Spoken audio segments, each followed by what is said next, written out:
পেঁয়াজ পেঁয়াজকে ভালোভাবে ভেজে নিলাম।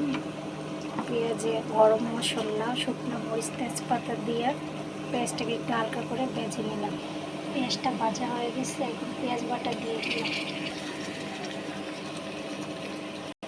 দিলাম জিরা বাটা, স্বাদ মতো লবণ দিয়ে পানি দিয়ে ভালোভাবে মশলাটা কষায় নিলাম।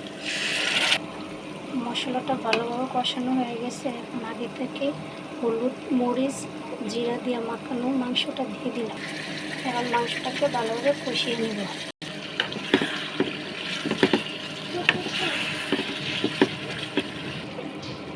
মাংসটা ভালোভাবে কষানো হয়ে গেছে, এখন ঝোলের জন্য পানি দিয়ে দেব।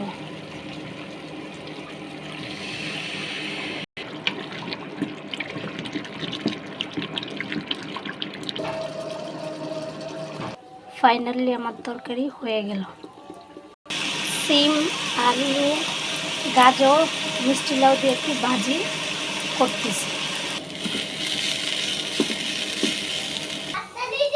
ফাইনালি আমার ভাজি হয়ে গেল।